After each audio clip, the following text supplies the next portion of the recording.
Welcome to Fear Circuit. Today, we're venturing deep into the heart of 5 real Los Angeles homeless camp horror stories. October's dark rain nights, where the land is as vast as its legends, and just as terrifying. From eerie lights haunting dark rivers to ancient forces that never should have been disturbed, get ready for some of the most disturbing true horror stories that will make you question what's real and what's lurking just beyond the horizon. The rain in Los Angeles doesn't fall softly. It hisses. It hits the tarp roofs of forgotten camps like whispers against skin, carrying the echoes of voices long gone. Beneath the overpasses and along the storm drains, people speak of strange figures that walk the night. Figures that don't cast shadows but seem to collect them. Some say they hear footsteps outside their tents long after midnight, pacing, waiting. Others talk about the silence, the kind that isn't empty but listening. This city has always had 2 sides, the one bathed in neon light and the one buried in darkness. But lately that line has blurred. What if the rain isn't just washing away the dirt but uncovering something that was never meant to be found? Story 1. The Man Under the Bridge. I don't tell this to Outreach anymore because they look at me the way nurses look at someone who slept 3 nights on a plastic chair. Too tired to believe. Too kind to argue, but it started on a Tuesday in late October, one of those nights when the rain in Los Angeles forgets it's supposed to be a rumor. I was under the 110 near 4th Street by the river, tucked against a column with a torn blue tarp and a wool blanket that never really dried. The air smelled like rebar and old gasoline. Traffic rumbled above me like a tired animal, and the storm drains answered with a constant throat-clearing sound. My phone said 1:17 a.m. and 54 degrees. I'd tried to sleep, but every time headlights slid along the underside of the bridge, they lit up my tent thin as skin, and I'd see shapes moving where there shouldn't be any. Around 1:40 a.m., some guy I knew as Shorty, because he wasn't, stopped by to ask if I'd seen the Caltrans sweep flyers. I told him they'd posted them on Monday. He nodded like he'd expected that, and then looked past me toward the slope where runoff was carving a clean line through old trash. "Flood watch," he said, the words falling like pennies in a jar. 2 tents down, Marisol was coughing hard. This wet, tearing sound that made my own chest feel tight. Someone gave her a bottle of Vicks and a cheap poncho. City lights turned the low clouds an ugly orange. A helicopter swung east and a spotlight skimmed our columns like a searching finger, then moved on. That was when I heard it. Behind the crawling water and the far sirens and the distant buses braking on Alameda. Something else under the bridge's breathing, like someone exhaling just a half second after I did. I thought it was one of those little echoes you get in concrete spaces, the kind that make you think your footsteps are not your own. I pulled the blanket around my shoulders, a patch on the elbow gone rough with duct tape, and closed my eyes. My mind was doing math I didn't want it to do. How many hours until daylight? How many ounces left in the plastic bottle? How much charge left on the phone? 12%. How many days since I'd seen my sister? 64. I tried counting the passing cars instead. Every 10th car hit the expansion joint in a way that sent a shiver down through the columns into my back. Somewhere around car 30, I realized the exhale was still there, even when I held my breath. I opened my eyes and the tarp looked like a sky stretched too low. I told myself it was the wind curling off the river, but the air inside my little tent was still warmer than outside, and smelling mostly of plastic and wet wool and a stale cinnamon roll I didn't finish earlier. I whispered, "Hello?" Because that's what people do when they think they're alone and start doubting it. A second later, a voice said, "Hello," the same way I did, only a touch late, like a kid repeating the teacher. I thought it was an echo until it added gently, "Don't stand," and the hair along my forearms lifted under the blanket. I told myself it was Shorty messing around or one of those kids that come under the bridge to tag and dare each other to stay 5 minutes in the dark. But Shorty's footsteps had faded a while ago and the rain had picked up. Fat drops slapping the river into a dull shine. The voice didn't sound like it was outside either. It sounded like it had been whispered into the seam of the tarp and then slid in. I unzipped the flap 2 inches and watched water run down the slope in a steady line, catching in a plastic bag that fluttered like a fish. Down by the chain link where the slope levels out, there's a concrete maintenance door most people never notice. Low and rusted, the kind that probably opens to equipment or nothing at all. I've stacked my extra stuff near it before because the overhang keeps it dry. While I watched, the thin beam of an abandoned bike light, not mine, blinked twice and died right in front of that door like an eye closing. I didn't leave the tent. People say you're safe if you mind your own business. That's a lie we tell because the truth is too big. If something wants you, your business is already its business. Around 2:10 a.m., a siren screamed westward on the freeway above, and I heard argument voices 2 columns down. Sentence ends too hard. The way words sound when people are running out of patience and heat. I was sitting cross-legged on the blanket, and my knees were starting to ache. Somewhere behind me, behind the column, between the column and the slope, I heard a soft knock, just one, like a knuckle tapped on a door to ask, "You sleeping?" I turned my head and said, "Give me a second," the way you do when you think someone needs a lighter or a battery. "Don't stand," the voice said again, close to my shoulder now. I could have convinced myself I was overhearing someone else's conversation, except it used my cadence, the way I flatten questions so they don't sound like I'm asking for anything. "Okay," I said, because arguing with something you can't see at 2 a.m. only leads to losing. I needed to pee, but I didn't move. The rain changed its mind and went from steady to intermittent, so each drop from the bridge joint sounded like it had weight and intention. At 2:26 a.m., a black and white rolled along the service road by the river with its headlights off, then flicked them on bright just long enough to catch 2 figures by the fence. The officer's voice was this flat thing, neutral and tired, and I couldn't make out the words. The figures moved away. The car idled, then left. My phone buzzed with one of those emergency notes, flood advisory until 6 a.m. Low-lying areas may experience sudden rise. Use caution crossing fast-moving water. I stared at the yellow triangle and felt stupidly comforted by the idea that if the water rose, at least it would be a simple problem. Move up. Move away. Move. Don't stand, the voice said again, and this time it added, softer, like a friend reminding you of something you forgot. They look when you stand. "Who?" I said. And I didn't whisper it because if there was a real person, I wanted them to know I wasn't scared enough to swallow my words. A pause. You know when you ask a serious question and the air arranges itself into a room where the answer would live if anyone had the key? It was like that. Then only. The ones who share your breath. I told myself this was the part where the brain makes a shape out of noise.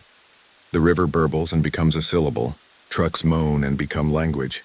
I must have slept a little after that because the next time I looked at my phone it was 3:41 a.m., and there was a line of water at the bottom of my tent like a mouth.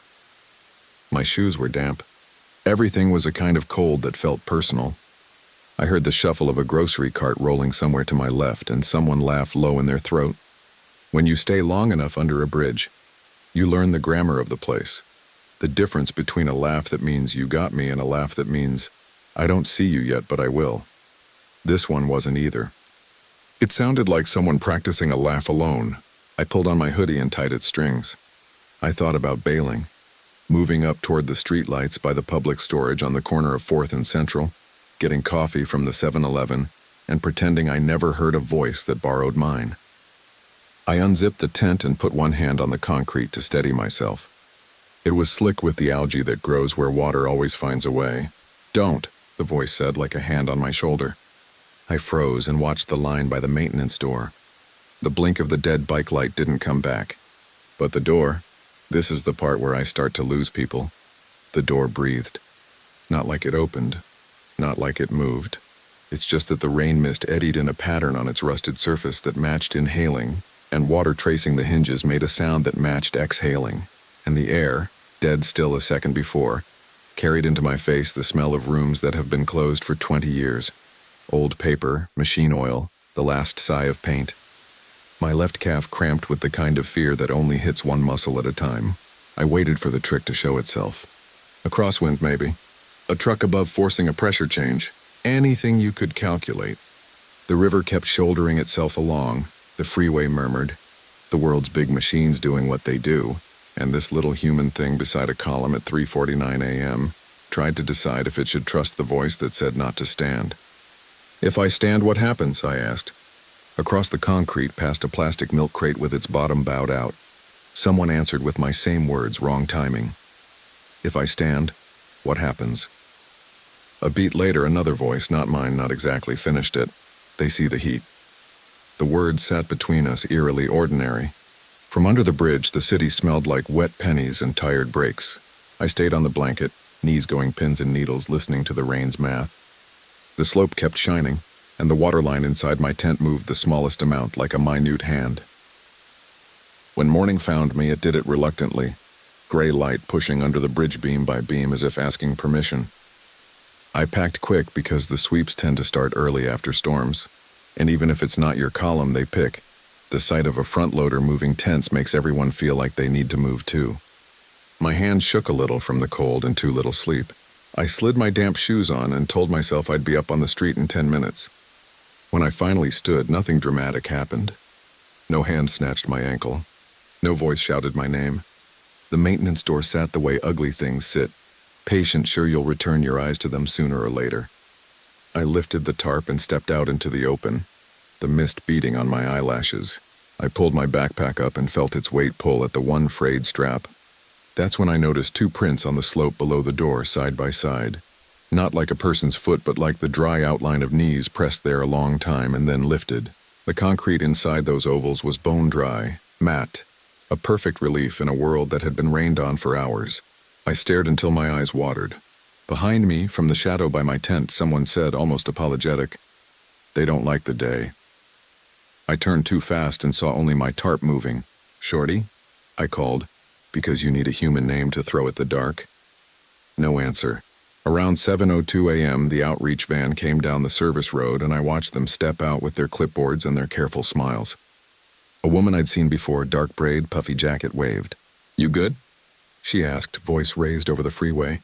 I nodded. "You need socks?" "We have thermal." I hesitated and then said, "Do you know what's behind that door?" She looked where I looked and shrugged. "Storm infrastructure, I think." "You okay?" I said I was. She handed me a pair of socks anyway and a small coffee that steamed in the damp air. Her name tag said Mara. She had a tired kindness. "Mind the water," she said, like you'd tell anyone. I thanked her. When they moved on, I watched the maintenance door until my eyes stung from not blinking enough. That night I went back because that's the part that's hard to explain if you've never lived with a place. You become loyal to the space that hasn't killed you yet. Around 11:50 p.m., the rain started again, lighter but colder. The tent smell was familiar, which is another way of saying it was mine. I lay down and decided I wouldn't speak first. At 12:13 a.m., cars above hit the joint in a rhythm that made my chest feel like a drum someone else was playing, and the exhale came again, not echo, not wind, not mine. I waited. At 12:27 a.m., the voice said quietly with a little effort to make it sound like me, "Don't stand." I swallowed. "Who are you?" A longer pause then. "We are behind what holds." I told myself that if I threw back the flap right then, I'd see a person crouched by my tent playing with me. But my hands didn't move. "What happens if I stand?" I asked, because some questions make themselves. The rain softened, became a metronome. "They will match," it said. "Match what?" The tarp shivered as if someone had brushed it with their knuckles. "Breath," the voice said. And then very gently, as if teaching a child about a stove, "Heat." I realized my mouth was open. I closed it and listened to my own breathing like it belonged to a stranger. At some point, fatigue dragged me sideways and I slept. I dreamed I was walking above the bridge in daylight, and every person I passed had my profile angled slightly differently, like a film strip hanging in a window. When I looked down from the railing to the slope, I saw my own back, hunched at the maintenance door, matching its rust with my stillness. I never saw the inside of that door open. I never saw a figure crawl out or a hand reach under my tent flap. The sweeps came and went, and I learned to break down my setup in under 5 minutes, to move 2 columns over and pretend that counted as leaving. Mara kept bringing socks and sometimes those packaged peanut butter crackers they give at schools. We talked once about the Dodgers because she saw the old cap tied to my backpack. She laughed when I told her I still watch games through the fence over by the river, when someone props their phone up. The sound a little out of sync with the images, the way life is. "You sleeping at all?" she asked. I said enough. I didn't tell her that the nights I slept best were the ones I obeyed a voice not quite my own. 2 weeks later, past midnight, I watched a kid in a brand new raincoat come down with a girl, both of them high enough to feel brave, the flashlight on his phone making him king of the underpass. They pushed at the chain link with their feet and giggled when it rattled. The boy pointed the light at the maintenance door and said, "What do you think is in there?" The girl said bodies in that casual way that tells you how safe she feels. They sat on the slope, not close, but aimed toward the door as if it were a fire. I should have told them to leave. I should have said the flood watch meant business. Instead, I waited, listening to my breath and the way the space kept answering half a heartbeat later. "Don't stand," I said, not loud. The boy laughed like he thought I was messing with them. He stood anyway. When he did, the mist moved in that way I can't prove, and the sound of water along the hinges made the exhale again, and the boy, just for a second, no more aligned with something I don't have words for, the way you line up two transparencies and see one face made of two people. The girl said stop, but it sounded like the word had been waiting in her mouth all night and only dropped now. The boy didn't move closer, which somehow made it worse. He just stood there and breathed, and something under the bridge matched him in a way I felt at the back of my teeth. His breath fogged. The door didn't open. He laughed again, shorter now, and turned away. They left. If there was a moment where the world could have changed, it was so small you'd need slow motion to find it. Around 3 a.m., the rain fell hard enough to erase tracks. In the morning, by the door, there were two dry ovals again, knees impressed into a night I hadn't watched. I moved after the first real storm of the month. Water climbed the slope faster than I thought it could, turning trash into boats and boats into ghosts. The river was a wall. People yelled heads for bags and blankets, and once for a cat. I went up to the street and stood under a busted umbrella that wasn't mine and watched the underpass become a shallow lake caught between columns. That afternoon, I took a bed in a shelter over on San Pedro for 3 nights. The light was too bright and the cough in the room had its own life, but it was warm and someone said my name like it hadn't been chewed through. On the third night, around 1:12 a.m., I woke to the sound of someone in the bunk below me saying, "Don't stand," in my voice. Nobody else reacted. I stared at the ceiling and counted the little holes in the acoustic tile. Someone across the room got up and walked to the bathroom and flushed and came back wiping their hands on their hoodie. When I left the shelter after the voucher ended, I didn't go back to the same columns. I told myself I was smart enough to change scenery. I moved 2 bridges down closer to 7th, where the slope is a little less steep and the service road gets fewer patrols. Different sound mix, different smell. First night there, a raccoon the size of a medium dog rifled a bag outside my tent, and I let it. Because asserting ownership at 2 a.m. over a bag of stale chips felt like volunteering for a story, I'd end up telling everybody with a brave face and a swollen hand. Around 2:32 a.m., though, the quiet between freeway waves filled with that patient exhale again, the one that waits right after your breath, and I felt the back of my neck heat like a match's head. I told myself the whole city is connected by pipes and conduits and the same river, and the same sleep-deprived imagination. I told myself a lot of things. Then I lay down, knees to my chest, stared at the tent's seam and listened. At 2:40 a.m., a voice that reached me from inside the fabric said, "Don't stand," as if we'd never moved at all. That's how it's been since. I still haven't tried the maintenance door. The one at 4th. The ones at other bridges that look exactly like it. All of them with their breathing rust and their water-traced hinges. Mara said once, "You ever think about calling your sister?" And I told her maybe. Some nights I hold the phone and it feels like a hot coin. I picture my sister's apartment in Pico Union, the way her living room glowed soft at 8 p.m. when we were still speaking. I picture knocking. I picture standing. When I get that far, the space around me arranges itself into a room where the answer lives. I hear my own breath and something a half second later that isn't mine at all, patient as wet concrete, and I lie back down. Sometimes I think the warning is kindness. Sometimes I think it's the opposite. Sometimes it sounds like a thing that doesn't want to be seen, teaching me how not to see it. You start cataloging small changes when you live alone with your thoughts. The way my breath slows when I first settle at night, and the way the second breath comes a fraction later, almost on purpose. The way damp concrete cools the bones of your feet faster than cold air does. The way rain under a bridge makes language out of no intention at all. Last week, around 4:05 a.m., I woke from a dead sleep with my heart hammering like I'd been running. My body had already swung half upright before the voice said it, tighter than before, like it had to squeeze through. "Don't stand." I rolled back down and my chest burned, and I realized how close I'd come to being seen by something that measures people in heat and breath. By dawn, there was a dry oval near the slope again, a knee-shaped respite in a field of wet. I put my hand in it. The concrete inside was warm. Even now, typing this on a library computer off Alameda with my shoes squeaking a little because the bottom's never fully dry, I can feel the phantom weight of a hand hovering over my shoulder, the way a person does when they read what you're writing without wanting to crowd you. A minute ago, a kid at the next terminal laughed at a video and then stopped like he remembered where he was. The HVAC kicked on and made the same slow inhale the maintenance door makes, and I had to close my eyes. If you're looking for an ending, I can only give you the one I have at 2x a.m., at 3:17, at 4:32. The space around me still repeats my breath, a beat behind, and something I can't see advises me to remain small and low. Maybe it's saving me. Maybe it wants me exactly where I am. If you walk under the 110 near 4th after a storm, and you feel suddenly watched when you stand, don't tell yourself it's only the city. The city is the part that glows. The rest is what holds it up.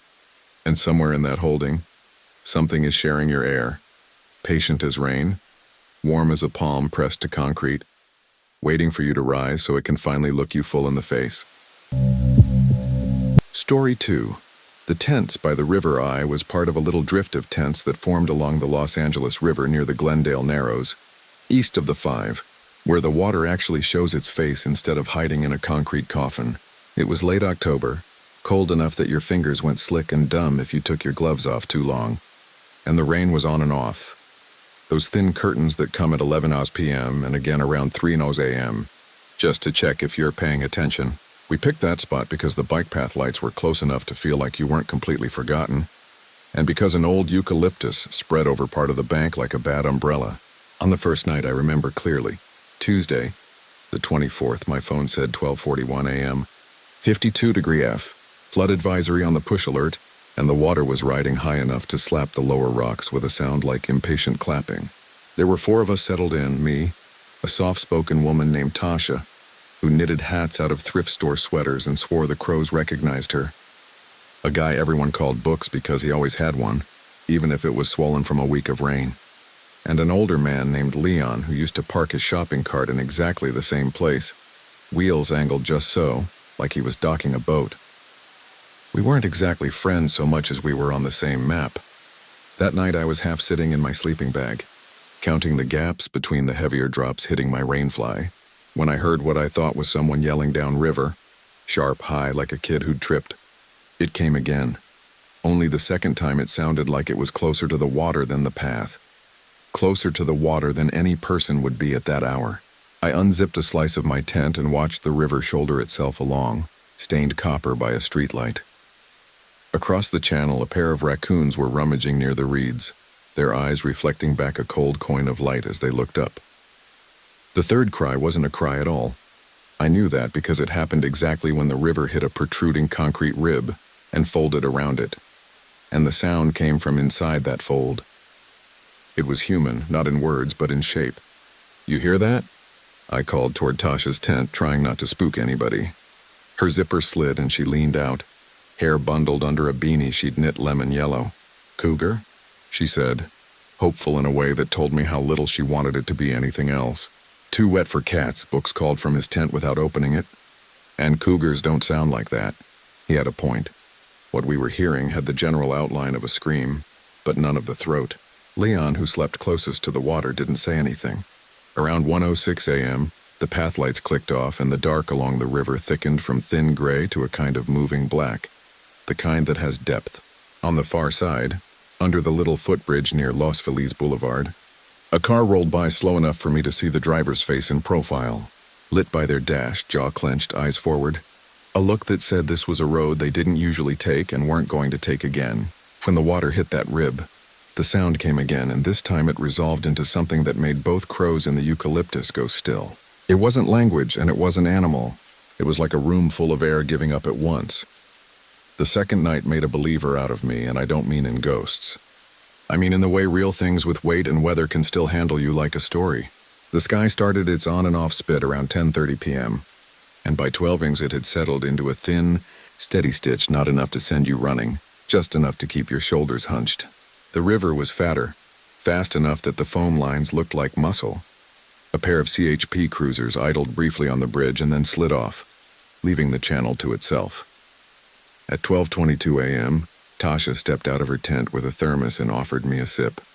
The tea was so sweet it shocked me, and the steam made my eyes water. "You knit any new ones?" I asked, trying to say normal words so my brain would follow them. She grinned and pulled a hat from her pocket like a magician, two-tone yellow and gray, and said, "Crow colors." We both looked up. The crows weren't around. The first sound came at 12:39 a.m., right when the rain thinned. Leon, half awake, said, "Don't go near it," without raising his head. Books had a flashlight balanced on the top of his tent, and it lit his hands where they held a swollen paperback, the paper rippling like a pond. The sound wasn't single anymore. It rolled in a staggered line, like three people trying to say the same word but catching on different syllables. The river surged against that concrete rib and the syllable stretched, a long vowel that didn't belong to English. I felt it in the bones near my ears.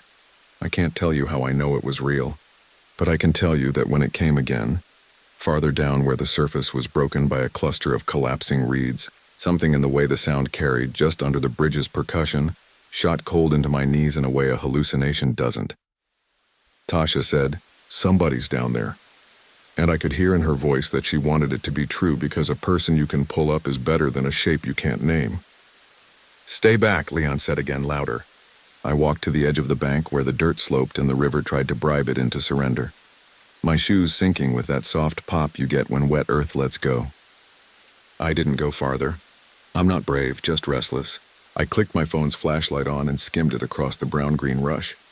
For a second I saw what looked like a hand under the surface, cupped, bubbles wriggling from the palm like coins. As soon as I saw it, the hand wasn't a hand, just a depression in moving water that my brain shaped to match what it feared. Tasha squeezed my forearm and said, "Careful. Let it be." And in that exact instant, the long vowel shifted into something that hit the shape of my name without landing on it. The sound didn't come from the bank, and it didn't come from the air. It came from inside the moving water, like the river had learned our mouths. I killed the light and we stepped back. Behind us, a freight train moaned through the night somewhere over by the river's dogleg, and that sound, old and big, felt like a parent standing in the doorway. We slept badly, which is to say we lay down and waited for the hours to pass. At 3:11 a.m., I woke to the very particular silence of rain pausing, the kind that lets you hear a single drip counting from a leaf to a rock. That was when a new sound arrived. Not the stretched vowel, not the almost name, but a human laugh. Short, embarrassed, like someone had tripped in a crowd and wanted to show it didn't matter. It came from the river. Books unzipped his tent and said no, as if refusing a drink. By morning, the bank below Leon's tent had slumped into the water in a smooth slide the size of a bed. On the third night, the city stitched itself into our little patch so tight I thought we were going to be absorbed. Sirens rolling over the bridge at 10:07 p.m., a pack of cyclists' headlamps flaring past at 11:20, a helicopter doing a lazy circle at midnight like an insect with a grudge, the kind of weather where the air feels carved off the refrigerator case at a liquor store. Around 12:50 a.m., outreach came. Two people in heavy jackets with reflective tape and careful eyes, their van parked crookedly with the hazards pinging the eucalyptus trunk orange. The woman introduced herself as Carmen and asked if we needed blankets. She had that patient voice you hear from people who've learned not to take anyone's first answer personally. She gave us 2 tarps, a roll of trash bags, and a box of instant oatmeal packets. When she turned to go, she looked at the river and said to no one in particular, "Keep off the slope tonight, okay? They're increasing the dam release," and tapped her watch like time itself was going to do the work. "What dam?" Books asked. "Sepulveda," she said. "Upstream." We nodded like we knew exactly what that meant. A little after 1:10 a.m., the sound arrived as if it had gotten our schedule. I was sitting cross-legged on my sleeping bag, Tasha humming under her breath in the shape of some song that was more rhythm than melody. Leon already snoring in tiny cuffed bursts you could set a watch to, Books holding his paperback like it could shield his face from weather. The river hit the rib and made the vowel. The reeds shivered. And then the river said, plain as a mispronounced introduction, "Shah." Not Tasha. Not quite. But close enough that she flinched. "Okay," she said, like she'd just burned her tongue. "Okay." We stayed off the slope. The water kept itself. At 2:03 a.m., A shape moved under the surface that forced all of us to lean forward without agreeing to. You know the way a large branch floats just beneath the water, bumping whatever interrupts it?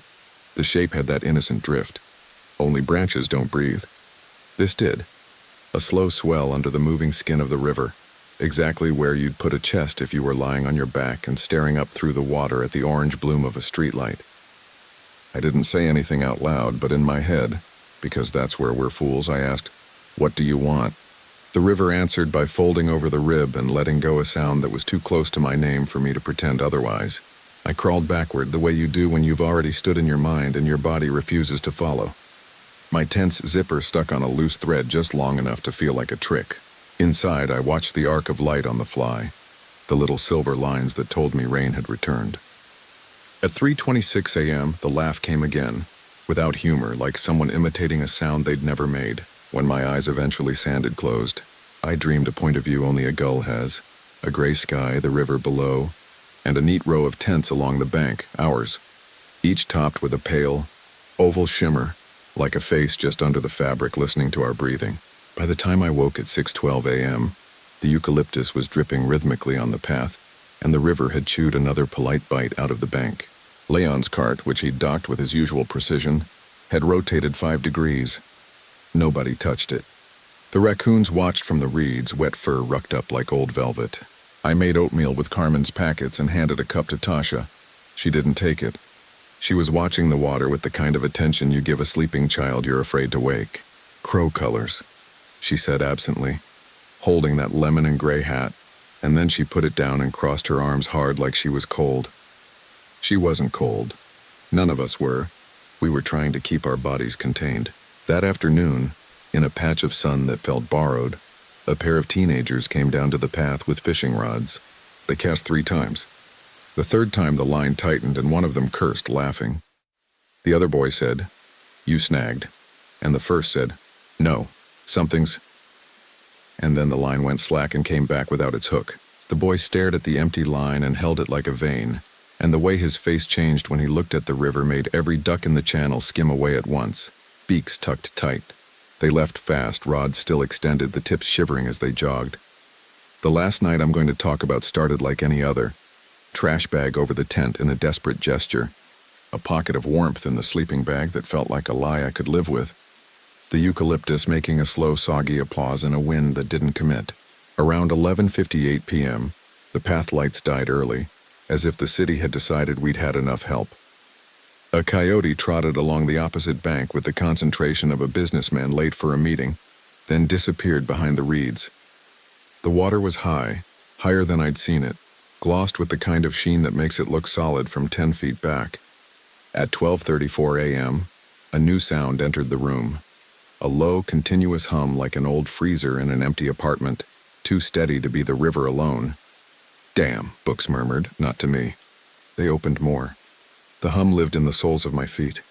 The vowel hit the rib longer this time, and I realized while it stretched that it wasn't a single voice, it was a braid of 3 or 4, not quite aligned, like you'd hear from a group repeating after a teacher in a classroom where the acoustics are bad. "We should move back," I said, practical and scared in equal measure. Leon, who kept a hand on his cart even in sleep, said, "Won't matter," and closed his eyes again, which made me angrier than it should have. "It matters if we don't drown," I said, sharper. He opened one eye and looked at me with an apology that wasn't for me. At 1:03 a.m., the river tried a word on us and got it wrong. "Lee on." The sound bent in the middle, a reed catching a coat. Leon's hand tightened on the cart handle and then let go. He stood. I think about that moment every day. The worst choices aren't the dramatic ones. They're the little adjustments your body makes toward an edge. He stepped down the slope as if he were answering a roll call, slow enough that I could have caught his sleeve if the part of me that wanted not to touch the river hadn't been so strong. "Don't," I said, and the word hit the hum and came back to me stripped. He crouched at the edge, not foolishly far, just far enough that a foot of slip would put him knee-deep. "You hear it?" he said, almost politely, like the river. Was a neighbor calling from across a hedge. "It's not for us," Book said, firm in that librarian way he had. Tasha didn't speak. She was half-half, 1 foot back, 1 foot forward. At 1:06 a.m., The hum deepened, and the water's surface made that subtle change it makes before something heavy arrives beneath it. A slight dome, barely there, as if the river were briefly exhaling. Leon leaned forward, only a little, trying, to read what was written there. The thing that took him, if took is the word, was not theatrical. There was no hand, no reach, no whirlpool I can show you. There was a misstep, one, small, and a slide of the bank that was exactly the size you would expect from hours of rain. His foot went out, his knee hit the mud with a wet kiss, and the river, efficient and wordless, introduced him to its speed. We were on him in a second, the kind of second that lasts a week. I grabbed for his jacket and missed sleeve and got a handful of fabric I still sometimes find in the bottom of my backpack, and don't throw away, because if I throw it away, then the world gets to rewind. Books went flat to the ground and stretched out, and Tasha anchored his ankles. For a beat, one beat, Leon was exactly where a person would be if they had decided to sit in the river, legs out, palms up like he was asking the water for a reason. The braid of voices rose, settled on a single tone, and the river said something I didn't understand and then something I did. It said my name. Not almost. Exactly. The sound was calm, patient, a teacher reminding a student of a rule. The surface under Leon changed color. No, that's not right. It changed density, like the light packed itself tighter, and then the water was over his chest. Book's fingertips brushed his sleeve, and then there was nothing but river, the kind that keeps everything it's earned. We screamed, of course. We screamed. I screamed his name until it was just shape in my mouth. Tasha waited a step and then stopped because the hum told her the math. Speed times weight times cold. We stood there for a full minute, maybe longer, because you don't stop expecting a person to stand up just because they've gone under. When the minute ran out, time snapped. Book stumbled backward and sat hard. Tasha put her hands on her knees and made a sound I have only ever heard from mothers at the edges of crowds. I took 3 steps up the bank because my legs knew the only thing I could do now was be somewhere else. We called. The dispatcher's voice was too bright for 1:10 in the morning. Units came. 1 CHP on the bridge, 1 LAPD car on the path, and LAFD truck whose men looked at us like we were exactly what we were. Witnesses too wet and too late. They shined a spotlight that turned the river into a sheet of hammered metal. Someone asked me what happened and I told them, and then told them again, and then tried to tell them the part about the voices and the firefighter who had water on. His eyelashes, and looked like he hadn't had a full night of sleep since he became a person, said gently, "Rivers make strange sounds at night." And I nodded, because that was the sentence I wanted to hold. They walked the bank with ropes. The spotlight moved. The hum dropped as if embarrassed by the attention. An officer took our names and wrote them down slowly, and when he got to mine and I said it, the river in the silence under the questions repeated it. Not out loud, not audible, but in the place inside your head where sounds go when you're trying to remember a song title. I flinched. The officer looked up at me and said, "You okay?" And I said, "No." And he nodded like he appreciated the honesty and moved on. By 3 a.m., the path was empty, the eucalyptus ticking off, drops like a metronome trying to teach a child to keep time. We didn't sleep. Dawn bled into the channel diluted orange. The crows returned and arranged themselves in the upper branches like punctuation. Carmen came back around 9:20 a.m. and stood with us, hands in jacket pockets. She didn't say, "I'm sorry," the way most people do, like it belongs in italics. She said it with both feet on the ground. "I'm sorry." She glanced at the slope where Leon's cart had been yesterday and wasn't now. "He was careful," she said, and it was the truest thing. A man from the city posted a laminated sign near the path about swiftwater danger, and then another sign below it about no camping, and the second one felt meaner than the first. By noon, the sun corrected everybody for a few hours, and we imagined we'd misread the night. By 4 p.m., clouds stacked again. We moved our tents back a little, not far. Just enough to say we'd adjusted. I left the river 2 days later because I started hearing my name whenever the water hit anything, and I wasn't ready to know if that was grief or invitation. Tasha stayed for another week, then folded her tent with that neat patience she has and told me she might try Echo Park for a while because the ducks made more sense than the river voices. Books drifted down toward the arts district where the bridges cradle you in a different key. I don't know where the cart went. Sometimes at night, from a new spot under a different stretch of freeway, I catch the ghost of that hum in the concrete, and the same long vowel stretching itself across the underside of the city like a thin bandage that doesn't cover anything. I have not stood at the edge of any river since. I cross them with purpose on bridges, eyes forward, mouth closed. But rain has a way of finding you even when you're inland, and 2 nights ago, 2:47 a.m., 49 degree, a spatter that tinked against the gravel like thrown rice. I woke in a new tent, a new column's shadow, and heard water somewhere. Maybe a culvert, maybe a gutter. Fold around an unseen rib and say my name in a voice that was patient and content as if it had all the time in the world to practice. I put a hand over my mouth like a kid pretending to be asleep and felt my own breath hit my palm, warm, certain, mine. The second later, in the little dark room between heartbeats, I felt a cooler breath on the other side of my fingers answering. I am writing this now from a library on Riverside Drive, watching a kid dig through a bin of picture books, listening to the HVAC exhale, trying not to hear the river in every machine. If you walk the path near Glendale Narrows on a weeknight, after rain, and you hear a voice that sounds like yours rise from a place with no throat, keep back from the slope. If you already stepped forward, if you already heard it try your name on for size, step back anyway. I can't tell you what it is. I can only tell you what it does. It waits, and it learns, and when it finally speaks, it sounds like someone you trust. If you think that someone is you, you'll lean in. And when you lean in, the ground that looked solid will give, and the water that looked like a surface will take you without force, the way a story takes the version of you that believed. It couldn't end any other way. If this story left you looking over your shoulder tonight, you're not alone. Subscribe now to Silent Fears, the only place where the real Appalachian horror still whispers through the dark. Share your own encounters in the comments below, because the next haunting tale may be yours. Story 3. The silent overpass. I used to sleep near the 101 where it shoulders past Echo Park, tucked under an overpass that hummed like a refrigerator no one had cleaned in years. October rain made the concrete sweat. You could smell metal and old brake dust and sometimes tortillas from the taco truck that parked on Glendale Boulevard until 1 a.m. I kept my tent tight against a retaining wall painted with vines that never looked alive, even in daylight.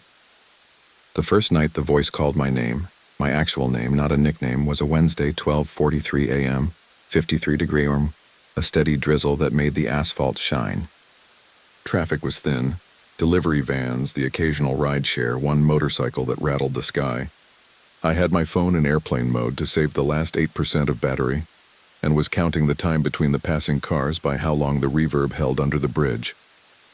I know the acoustics of that place like I know the bones in my hand. Every honk, every downshift, every far-off siren has a place to sit. That's why I noticed when the sound changed. I just turned in my sleeping bag to warm my left hip, and the overpass went quiet in a way it never does. The absence wasn't kind. It was the held breath right before a doctor gives news. In that pocket of quiet, I heard a voice say my name, soft and plain, from the space where the wall meets the column. It wasn't an echo. I hadn't spoken in 10 minutes, and it didn't ride the rain like some weird drip whisper. It was close, like someone had leaned in next to my ear but stayed invisible. I unzipped the flap and leaned out. On the service road, a city truck rolled by, slow amber lights spinning lazy. Across the embankment, someone's tent glowed phone blue and then went dark. "Who's there?" I asked, hating how cliché that sounded even alone. The bridge swallowed the question and gave nothing back. Then, after a beat long enough to measure, my name again, exact cadence, exact flatness, the way I say it when I want to sound like less trouble than I am. I told myself I was hearing a driver on a hands-free, or kids under the bridge messing around. I zipped the flap, rolled to my back, and stared at the seam line where the tarp had been repaired with clear packing tape. Minutes stretched. 12:58 a.m. A gust shoved a sheet of rain under the concrete lip. The overpass hummed its usual note again, like a big machine warming. When the next car passed, the voice didn't come with it. I fell asleep eventually and dreamed about pushing an elevator button that never lit. The second time was Friday, after a day of cold sun and the kind of clean wind you only get after weather scrubs the city. I'd spent the afternoon at the Echo Park Library charging my phone and pretending to read a local history book because the photographs felt like proof the ground had belonged to someone before freeways taught it to carry weight without complaint. A librarian asked my name to put me on the outlet wait list. I said it, and writing it down made me feel like it still belonged to me. Back under the bridge around 11:20 p.m., I made a sandwich from grocery store rolls and a can of tuna. Ate half, saved half, then listened to the skateboarders upstairs grind the curb by the on-ramp. By 12:07 a.m., the drizzle had returned, the kind that makes the sound of tires rounder. 2 tents down, a guy named Manny argued with his girlfriend over a charger. Their words flared and then smoothed into low apologies. I counted breaths to steady myself. Inhale 4, hold 2, exhale 6, until the overpass did that wrong quiet again, like someone had put a pillow over its mouth. The skateboard noise cut off mid-grind, so sudden I pictured the board stopping in midair. My name landed in the silence, softer than Wednesday, closer to a murmur than a call. I answered without meaning to. Yeah? The wall to my left breathed back a little chill like opened freezer air. I slid out of the tent and stood, socks soaking instantly through my shoes. The service road was empty. The columns were slick, darkened several shades by rain, the kind of darkness that absorbs any light you offer. I walked to the place where wall meets support beam. Up close, the paint looked like old skin, bubbled and flaking, 1,000 greens trying on each other. I put my palm against it. Cold traveled up my wrist like a slow wire. Say it again, I said, because I wanted to break the part of the night that felt like a held note. Nothing. The overpass came back to life. Cars, hiss, damp grit. Manny laughed like he was trying to prove a point. A siren whined toward Vermont. I went back inside and wiped my hand on my blanket, but the cold sat in the bones of my palm. At 1:39 a.m., a text from a number I didn't recognize popped up. Wrong area code, a photo of a wet sidewalk with a caption, "Where are you?" and my name, spelled right. I stared until the blue light hurt. I didn't answer. The next morning, a sweep notice appeared on the column in plastic sleeve. Monday, 9 a.m. My chest did that weird clutch it does when you've been living in one line of shade and someone reminds you the line belongs to a map. Not to you. I told myself the voice was a fluke. Sound bouncing, nerves tightening, brain stitching patterns into noise. Saturday night, I bought coffee from the taco truck at 12:03 a.m. The guy at the window had a Dodgers beanie and a face like he'd seen every version of this city and decided none of them were final. Cold, he said, pouring. Gets in your bones. I nodded, said my name when he asked what to write on the lid. He wrote it neat. Back under the bridge, I held the coffee under my chin for the heat and waited like a fool for my own voice to come out of the wall. The last time, the voice didn't use my name first. It used the name I saved for my sister, the one I used to say through a door if she was mad and I needed her to open it. It was Sunday night into Monday, 2:11 a.m., 49 degrees. The rain finally committed. The skateboarders were gone. The taco truck had left at 12:57 a.m. A white sedan idled for a while on the shoulder and then drove off, the driver's silhouette a single, black, unhelpful shape. I'd packed most of my things so I could move before the sweep, which made the tent feel like a mouth without teeth. In the exact moment the overpass fell silent. No tire hiss, no drip, no distant horn. A voice from the seam where the tarp met the concrete said her name the way I say it. Soft on the first syllable, patience on the second. I sat up so fast the world went grainy. What? I said, but it wasn't a question. It was a reach. The voice came again. Her name, then mine, like it was knocking on 2 doors at once and waiting to see which opened. I unzipped and stepped out into rain that felt heavier than it should. Drops fat and slow like they'd been considering their fall all day. Stop, I said to a wall. My voice disappeared into everything. Far above, the red tail lights of a car smeared across wet concrete like a warning already ignored. I put my palm where the wall had made me cold before and found warmth there. The kind that isn't heat so much as a tension. The silence under the overpass thickened in that ugly, careful way. The way you draw a curtain. And then the voice using my mouth said a sentence I have never told anyone. 7 words, ordinary and private, the kind you only say once because the truth of them changes something you can't get back. Hearing it spoken from the concrete made my stomach flip as if I'd leaned too far over a railing. I took my hand away. The warmth followed like a breath on my skin. Somewhere to my right, tires sliced water. A car slowed. In that same stretched second, a figure stepped out from behind the middle column. Hood up, shoulders narrow, the size of a teenager or a small adult, standing where no one had been standing 1 beat earlier. They didn't look at me. They faced the wall, their posture a copy of mine, palm raised to the paint. I saw their breath for a moment in the damp air, and as it faded I saw a second breath linger a hair longer, just out of sync. Exactly like mine, and not mine. I said the kid's name because for a half second I thought I knew them. Someone from the mornings at the library, someone who'd asked to borrow my charger. The figure didn't move. The silence under the bridge went tighter.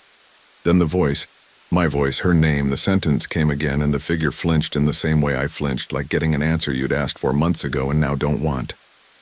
Headlights washed under the bridge, bright enough to cut shadows into sharp, honest shapes. There was no kid.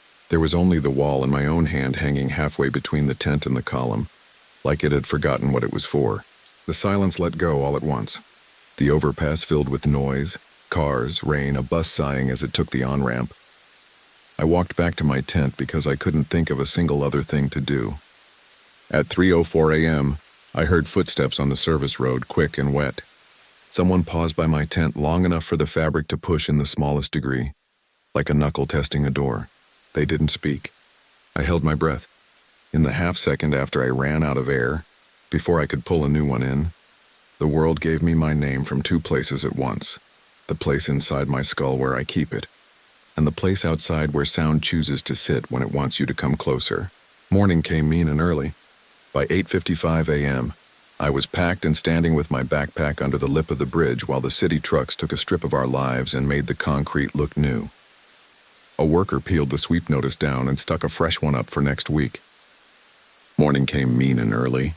By 8:55 a.m., I was packed and standing with my backpack under the lip of the bridge while the city trucks took a strip of our lives and made the concrete look new. A worker peeled the sweep notice down and stuck a fresh one up for next week. As I walked away past the taco truck's clean patch, past the curb the skateboarders love, past the stairway that climbs to a sidewalk that leads to a street that leads to names that used to be mine, I heard the overpass take a breath and hold it the exact length of time it takes to decide whether you're going to turn around. I didn't. But that night, 2 miles east under a different slice of freeway, 1:46 a.m., no rain, just the soft clicking of a cooling engine somewhere and a plane threading the dark. The space around my tent went suddenly, perfectly quiet, and the wall beside me, a different wall with a different paint job and a different history, leaned close and practiced my sister's name. I put my hand flat on the concrete and it felt warm, like someone had stood there only a moment ago waiting for me to match my palm to theirs. If you pass under an overpass after midnight and the city seems to forget itself for a breath, don't answer when it uses your voice. If you already answered, keep walking. Don't stand and listen for what comes next. The silence has learned to call you. It has all night. Story 4. The Vanishing Campfire. I don't camp in Griffith Park anymore, and before you come for me in the comments about no overnight camping, I know. It wasn't camping like a weekend with marshmallows. It was October, damp and mean, and I was looking for a slice of dry ground that felt quieter than the underpasses. If you cut north from Los Feliz Boulevard around 9:30 p.m., slip past the chain where they close the access road, and keep the red radio tower at Mount Lee to your left. There's a network of deer paths that braid into the brush. On Tuesday the 17th, 11:14 p.m., 51 degrees according to my phone. A mist that didn't commit to full rain but still found its way into your sleeves. I set my small tent just off a gravel turnout near a dead eucalyptus that creaked like it was remembering storms. From there I could see a smear of city, soft sodium lights, the orange dome of cloud over the 5, and farther up the hills darkening into themselves. What pulled me wasn't the view, though. It was a low orange flicker about 2 ridges over. A campfire where there shouldn't have been one. Not big. Just a bowl of light, steady like someone keeping a promise to themselves. I watched it for 20 minutes while I ate a gas station burrito that steamed in the wet air. The fire never flared, never dimmed. It held the way certain people can hold a conversation without needing to prove they're right. At 12:03 a.m., a coyote trotted between me and the light, stopped, looked back at me with a face older than mine, then kept going. The fire stayed. No voices carried, no music. I zipped my jacket and told myself that other people bend rules for their own reasons, and that wasn't my business, and crawled into the sleeping bag with my socks still on because the ground was leaching heat from the bones of my feet. At 1:27 a.m., I woke up because the night had gone wrong quiet. No eucalyptus creak, no distant siren, not even the whisper of tires on the 134. I unzipped the flap a few inches. The mist hung low, a gray lid. The fire across the ridge vanished between one blink and the next, like someone threw a blanket over it. Only there was no smoke, no tail of sparks, no blackout squint of a damp log. Just gone. The after image stuck on my eyes the way the sun does when you glance up too long. I laid back down, told myself they'd put it out. 5 minutes later, from about the same spot, the orange bowl popped back on. No strike, no build. On like a switch. The second night I returned because that's the ugly gravity of curiosity. You think you'll look once more and be done. Wednesday the 18th, 10:42 p.m., 55 degree. Real rain for 20 minutes, then drizzle.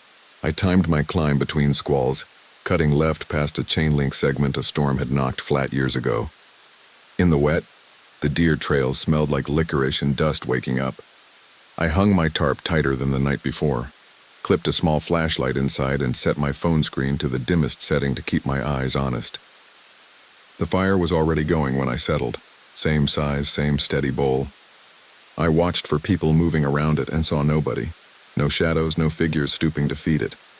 Twice I thought I caught a human gesture, the kind of shoulder shift you make when you get comfortable on a crate. But it was the eucalyptus swaying. At 11:33 p.m., a pair of hikers came down a fire road 50 yards below me, headlamps swinging. Voices carried up in little bubbles. Said it's closed. Pat, just 5 minutes more. And then they were gone, rain swallowing their trail. The fire did its trick again at 12:19 a.m., gone right as the drizzle hardened, then back at 12:22, the instant the rain softened, as if the water was a thumb on a switch. I wrote that down because that's what you do when you want something to make sense. You keep a list like details can summon a reason. 12:19 off, 12:22 on, 1:04 off, 1:10 on. No smoke, no hiss. No smell of burned eucalyptus or sage. Between those toggles, the coyotes got chatty up toward Bronson Canyon. High staccato yips that made the hair along my arms do their small dance, and then fell silent like someone told them a secret. I must have slept, because when I checked the phone again, it was 3:47 a.m., and the side of my tent had a wet handprint shape on it that was just condensation and bad lighting if you asked me right then. In the morning light, the shape was just a wet blotch like any other. But I saw fingers first. I told nobody because people already think they know how you see when you sleep rough, like the city finds breaks in you and pours noise in. Thursday. I stayed lower, near the carousel parking lot at 9:15 p.m., bought coffee from a truck that wasn't supposed to be there, and calls itself a dog walking service when rangers drive by. The guy at the window wore a plastic poncho over a Lakers hoodie, wrote my name on the cup without asking me to repeat it, and said, "Night hikers up there tonight. Be careful of slides." I said thanks and meant it. Still, a little before 11 Kai, I was back at my turnout. Rain softened to a patter. The fire across the dark rolled into view like it had waited for me. I don't know why I did this next part, except that sometimes the body makes decisions before the head writes them down. I left the tent where it was and walked the incline toward the ridge, keeping the orange bowl in the notch between two sagging shrubs. The ground was slick in that way where every step feels like a question. 50 yards, 70. I could hear the small creek down in the gully swollen from the week, pouring over stones with the guilty confidence of water that finally gets to be water. The fire didn't brighten as I approached, it held. At around 11:38 p.m., I crested a minor rise and the bowl of light should have been directly ahead at a medium walking distance, 70, 90 feet. The brush opened to a shallow hollow of bare dirt about the size of a motel room, with a ring of stones in the center blackened from countless illegal fires. The ring glistened like something scrubbed clean. The bowl of light was there, exactly where it should have been, only it wasn't on the ground. It sat about shoulder height above the ring, a palmful of steady orange hovering like a candle held by someone who'd stepped into the next room. I didn't smell anything, no char, no damp wood. The hair at the back of my neck lifted as if a small wind had my name in it. I took a step into the hollow. The orange bowl winked out, instantly. No coal red fade, no floating spark. Gone. The dark moved in so fast it felt like stairs under my feet had disappeared. I stood there and let my eyes adjust and tried to taste air for smoke. Nothing.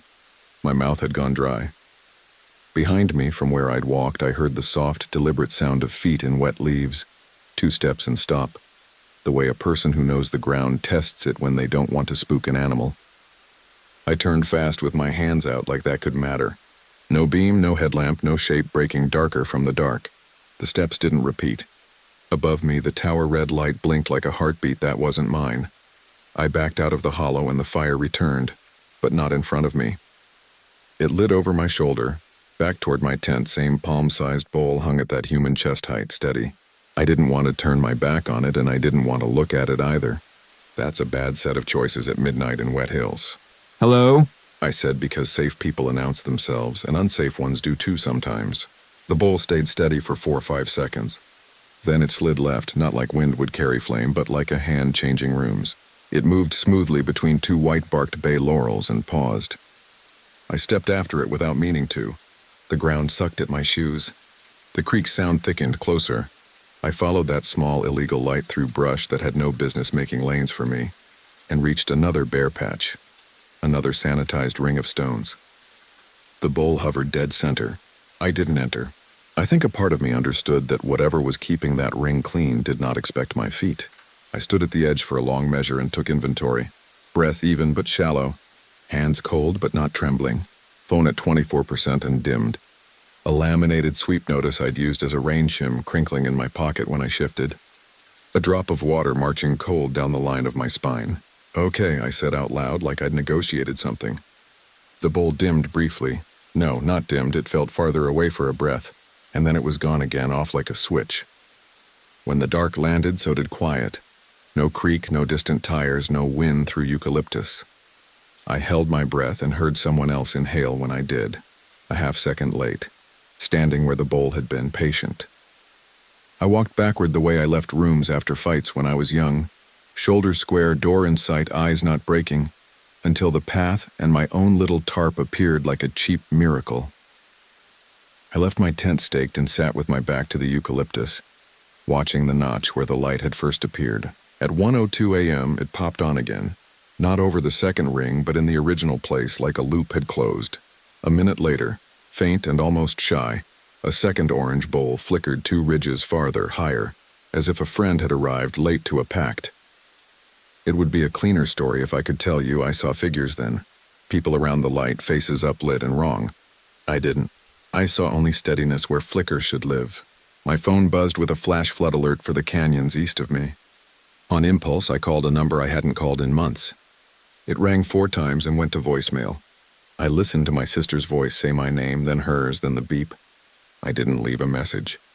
When I looked up, the nearer bowl had shifted 6 feet to the right without dimming like a careful step, and lingered above a new ring of stones I hadn't noticed before, half choked by wet grass. My scalp prickled. That was the pattern.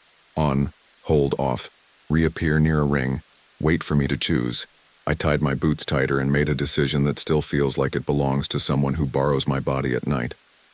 I stood up and walked not toward either light but sideways, toward the radio tower access road, toward the brightness of a city that has many rules and only some teeth. The bowls didn't follow. They didn't need to.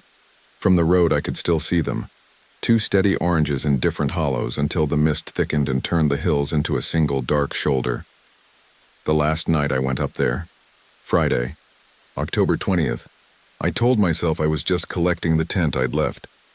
10:55 p.m., 50 degrees, rain drilling straight down in narrow, committed streams. The eucalyptus by my turnout had shed a sheet of bark that lay on the gravel like a pale tongue. My tent sagged but held. I shook it out and stuffed it fast fingers. I wasn't going to look. I looked. The far bowl burned steady in the same notch. Closer. Where I'd stood the first night, the hollow was black and wet and felt watched in that way a museum feels watched, because there are always eyes, even when the room is empty. I turned away and the sound caught me. Feet in wet leaves, slow and deliberate, 2 steps and stop, behind and to my left.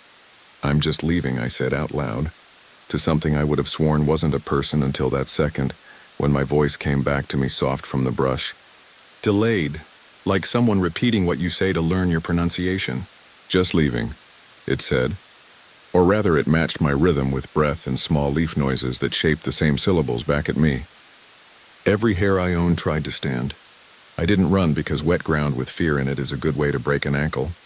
I walked straight line, eyes on the dull wash of Los Feliz lights, and counted steps like I was climbing out of a pool. 37 to the chain link segment, 12 to the access road, 62 to the weathered sign about fire risk. Behind me the sound paced, patient 2 steps and stop as if learning my stride. When I reached the asphalt and the comfort of a rule, even a broken one, my legs wanted to fold. I turned once against every good plan I'd made, and saw nothing but wet dark and the faintest orange pulse through mist where the hollows were, one here, one farther, steady as low beacons at a small, private airport. I slept under a bridge the next night and the night after that, and you'd think the freeway noise would drown everything. But at 2:21 a.m., under concrete that hummed like a machine with a job, I woke to a small warm light reflected on the inside of my tent, hovering at shoulder height, steady. I unzipped so fast I bit my tongue.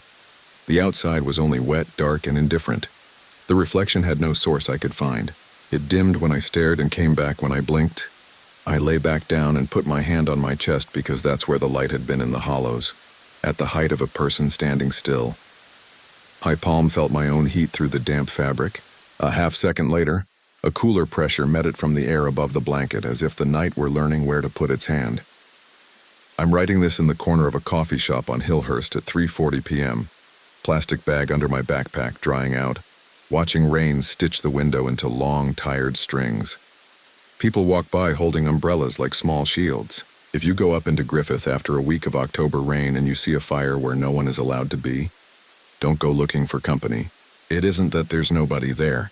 It's that whatever keeps those rings clean knows how to stand where you will, how to match your breath, how to move when you move. If you stay long enough to learn the rhythm, on, hold, off, reappear, you'll start moving to it without meaning to, and when you finally step into the hollow because you think you understand, the light will be behind you already, hovering at the right height, practicing your distance, waiting for you to stop turning around. Story 5. The Shadows at Skid Row. I started volunteering on San Pedro and 6th because I wanted my hours to turn into something I could point to and say, "See, I tried." Tuesday nights, 8 p.m. to midnight. Hand out socks, naloxone kits, bottled water, and those little foil blankets that crinkle like you're unfolding a fresh lie. October had been all rain and cold breath on the windows. The city smelled like wet cardboard and bleach, metal and overripe fruit. The first time I felt it, the thing I'm trying to explain without sounding dramatic, was Tuesday the 29th at 11:17 p.m.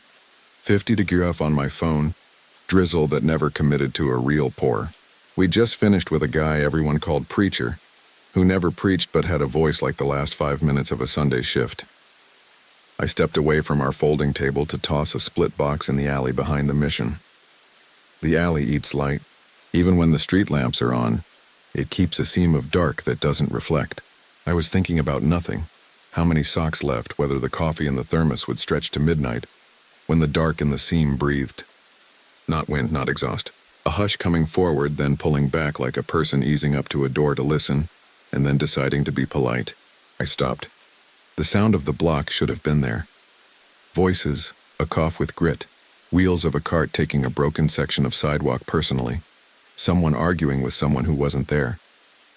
It was all there, but those sounds felt behind something else, like a hand cupped around my ear. I took a step and the seam dark shifted the smallest degree, as if the alley had moved its shoulders. "You good?" Sandra called from the table, her reflective jacket pinging light. I said I was. I went back, handed out 2 blankets, cut a strip of tape for a guy patching his tent in line because the sweep notice on his block had been precise about Tuesday, 9 a.m., and precision has its own kind of cruelty. At 11:41 p.m., I caught my name behind me. Ordinary, curious, like a neighbor trying it out. My name, not loud, not a shout, from the seam I'd walked away from. I turned. The alley was only an alley again. The second week, November creeping in like a draft under a door. We had gloves in 3 sizes, and people reached for them with that specific gratitude reserved for things that let you touch cold without admitting you're in it. It had rained harder earlier, slick streets, puddles where the curb sags, and by 9:26 p.m. it had settled into a mist you only see in the glow of a vape. I was logging handouts on a clipboard because the grant wants numbers to believe you, when a woman in a soaked hoodie came up quiet as a thought and asked if we had dry socks. Her hands shook a little. I said yes and reached under the table for a pair, and when I straightened, she had stepped a foot closer without the air noticing. She didn't look at my face.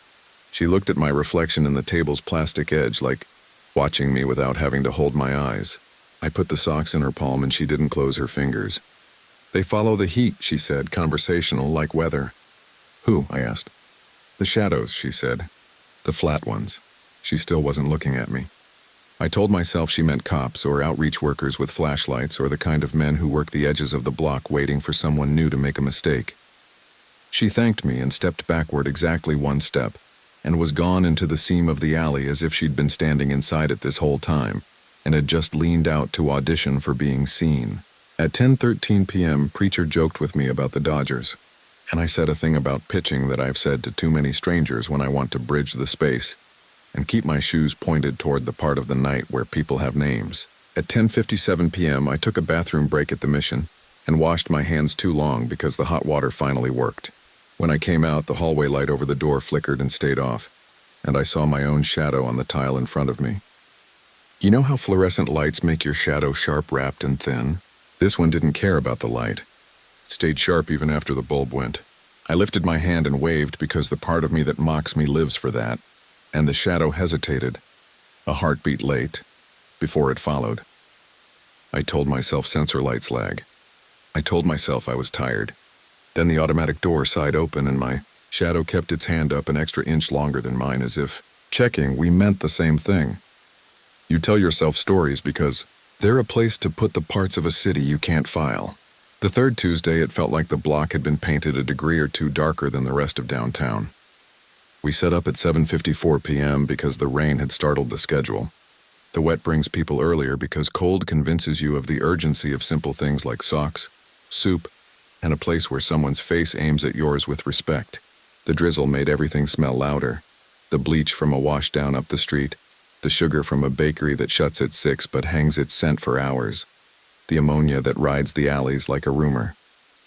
At 8:31 p.m., a private security SUV rolled slow, blue light spinning but no siren, and a man who wears a suit but scuffs it on purpose leaned half his body out the window to call, "You all good out here?" The way people ask questions they have no equipment to fix. "We're good," Sandra said, same tone we use with a kid learning to balance on curbs. He rolled on. I ran a case of water to the corner and set it down and straightened and felt something step across the back of my shoes without pressure. No weight, just the confidence of something that knows your feet will be where it expects them. When I spun, Gerson from the tent line laughed like I'd stepped on a joke. "Easy, Jefe," he said, and tapped his own shadow with his phone light. It didn't move. Later he said something I'm still chewing. Some nights the dark has a job. He was right. It was working that night. At 9:06 p.m., the seam of the alley breathed again, forward back like listening. The woman from the soaked hoodie appeared at the edge of the table as if she'd risen out of that breath. "You don't have to stand so tall," she told me kindly, which is a strange thing to say to someone average height unless you mean something else. They see better when you stand tall. I bent without deciding to, hands on the crate, and the air eased. She took a blanket. She didn't leave right away. "You'll hear yours," she said. "It sounds like you at first." Then the seam dark swallowed her the way a crowd takes a friend who walks faster than you. It got worse after the sweep. The city came with trucks and grabbed the block at 9:01 a.m., cones and vests, the front loader's mouth opening and closing like an animal you feel bad for and hate. We watched people hold the edges of their tents like toddlers holding the edge of a pool, the way holding means nothing and everything after those mornings' night's tilt.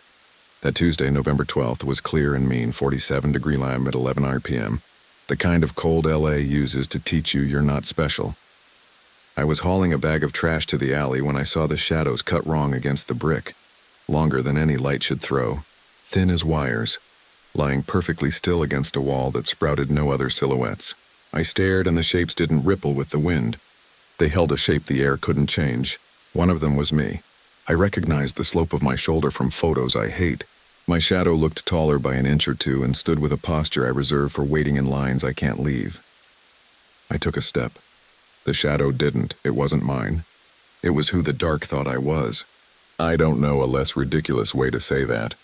I backed up because pride loses to physics.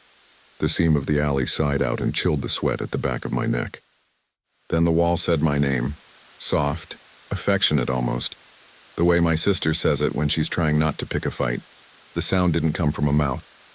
It came from where a shadow meets brick. Sandra? I called stupidly because if you can put a friend's name between you and a thing you don't understand, you should. Nobody answered. On the sidewalk, 30 feet away, the mission door swung and someone laughed too loud and then got quiet the way people do when a space tells them how to behave.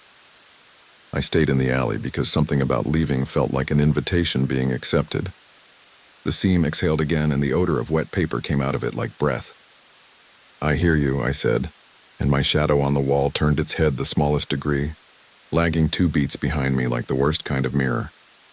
There's a trick your brain does with risk in places where risk lives, sits you down, puts a list in your lap, and asks you to pick the harm you can feed. Stand in the alley with the wrong shadow, feed fear. Walk into the seam, feed grief. Break the volunteer boundary and chase a thing that isn't a person, feed your need to be useful. I fed none. I went back to the table and poured coffee like I was stepping into a script someone wanted me to believe I'd written. People came and took cups and said thanks and made jokes so the night could hold us. At 11:22 p.m., a man I didn't recognize put his hands flat on the table and leaned his weight into the plastic, like he was bracing for a wave that took too long to arrive. His jacket was a size too big and the hood was up, and his eyes were the kind of tired that have stopped looking for sleep and started looking for a deal they can live with. They want to be tall, he said, staring at the alley behind me. What does that mean? I asked too fast. They can't, not alone, he said, and smiled sadly like he'd told a joke with no punchline. He didn't take coffee. He didn't take anything. He walked away at a speed that was not quite a pace. When I finally broke my own rule and told Sandra about the shadows, she nodded in a way that means I love you and also I've heard worse. The dark is tall here, she said softly, watching the line. It learns. That should have made me feel seen. It just made me feel cataloged. The last Tuesday I stayed late, past midnight after we'd packed the folding table and stacked the crates and thanked the block for not biting. Something waited.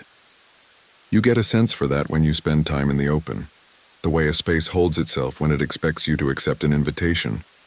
Midnight 30, 46 degree on the cheap thermometer we keep tied to the crate handle, my breath hanging like a small flag.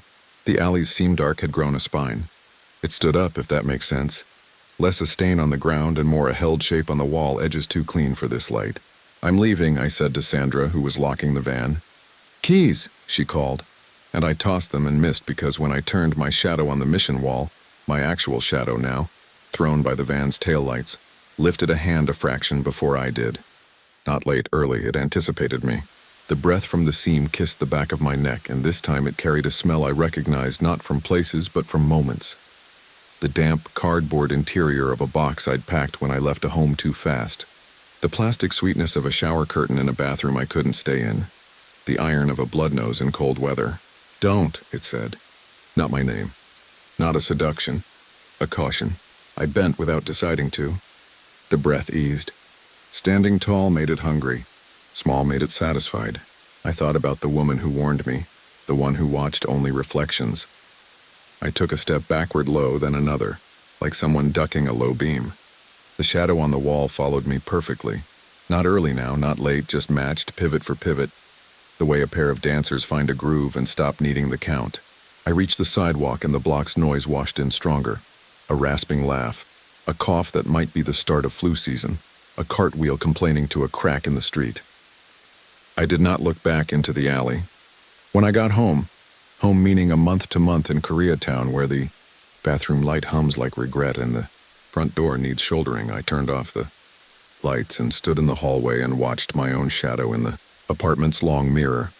It held. I raised my hand and it did too. On time, the world arranged the correct way. I let my hand fall and the shadow hesitated, just a film frame late, then settled. I slept with the bedroom door open and a towel under the hall light so it wouldn't click off. A week later, I stopped volunteering nights. I still drop off boxes daytime, and I still wave at Sandra, who calls me a coward with affection and hands me a bag of kits to pass to the day crew. I tell myself it was the cold or the grant paperwork, or the way the sweeps strip a person's capacity for witnessing and leave you with only judgment and fatigue. The truth is smaller. I heard the seam speak my name like I'd say it to a friend I needed to keep. And I didn't like how my body listened. Yesterday, late afternoon, it rained for 12 minutes and then the sun shoved through like a firefighter hauling open a window. Puddles in the crosswalks mirrored the traffic lights exactly. I stepped over one and the reflection of my leg moved a fraction before I did, then corrected, polite. I didn't stop. I didn't bend. I kept myself small and went home and stood in my kitchen with the light on above the stove and listened to the apartment breathe, the way old buildings do when the rain leaves and they start remembering their shape. It's 1:19 a.m. as I type this, and from the hall where the towel lets a weak beam in, I can see the mirror and my own dark shape in it, and there is a part of me that wants to stand tall and name myself and wait to see if the shadow is early or late or exact. I won't. I've learned the rule the block tried to teach me in the seam. The dark is studying, and it learns fastest from the ones who love to be seen. If you volunteer down there after rain, keep your voice small, your posture smaller, and don't practice your name out loud in alleys that hold their breath. If you've already done it, if the wall has said your name like a friend, leave before midnight and don't look back to see if you're on time. The shadows at Skid Row, remember, they wait. They prefer the tall. And when they finally match you exactly, you'll keep standing just a little longer than you meant to, so they can finish learning how to be you.